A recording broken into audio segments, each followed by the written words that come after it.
করছো ঠাম্মি? দেখতেই তো পাচ্ছিস, তোর দাদা বিয়ে করে বউ নিয়ে এসে দরজায় দাঁড়িয়ে আছে। নতুন বউকে বরণ করে ঘরে তুলতে হবে তো। বউ মানে তুই উৎসাহ? ইস, উৎসাহ বাবির বউ হবে নাকি? আমি তো বিশ্বাসই করতে পারছি না। এটাই সত্যি, এখন উৎসাহ আমাদের বাড়ির বউ, বাড়ির লক্ষ্মী। তোর মাকে তো বলেছিস বড় বৌমা কি এখানে আসছে? মাম্মাম শুনেই কিন্তু খুব রেগে আছে। মাম্মাম এসব কিছুতেই মানবে না ঠাম্মি। সে না মানলে আর কি করা যাবে? মাম্মাম এসে এক্ষুনি একটা বড় সিন ক্রিয়েট করবে। তুমি ওদের প্লিজ বলো এখান থেকে চলে যেতে।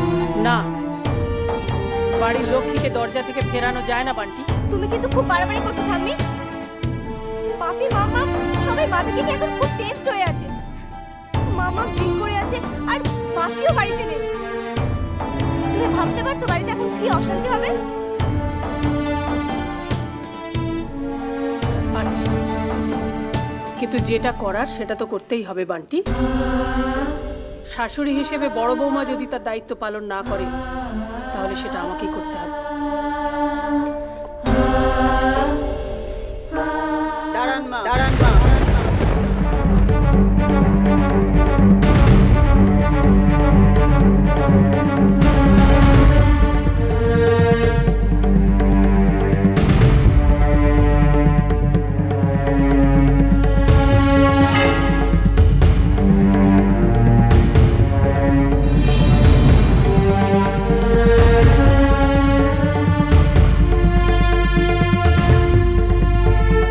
আমার ছেলে বিয়ে করে বউ ঘরে এনেছে, ছেলের বউকে বরণ করার দায়িত্ব তো আমার।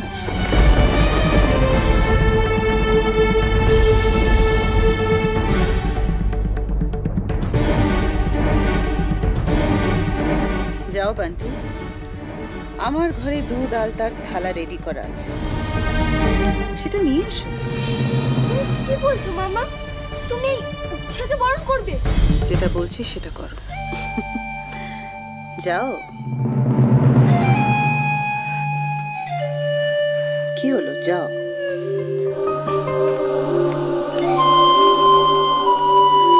আমাকে দেখে আপনি খুব অবাক হয়ে যাচ্ছেন, তাই না মা? কেন, আমি বদলে গেছি বলে? সে তো ভালোর জন্যই বড় বৌমা।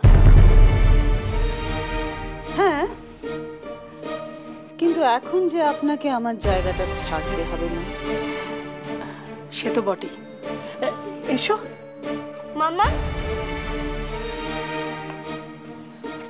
মামা রাখো। সত্যিই তো এতদিনে বাড়িতে লক্ষ্মী এসেছে। এবার এ বাড়ির সব সমস্যার সমাধান হয়ে যাবে। আলতায় রাঙানো পায়ের ছাপ না ফেলে ঢুকলে লক্ষ্মীর গৃহপ্রবেশ কি হতে পারে? কিন্তু তার আগে যে আমাকে খুব গুরুত্বপূর্ণ কাজ করতে হবে।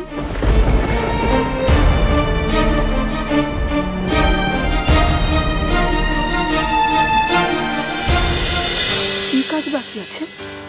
আপনাকে যে এখান থেকে এবার যেতে হবে মা।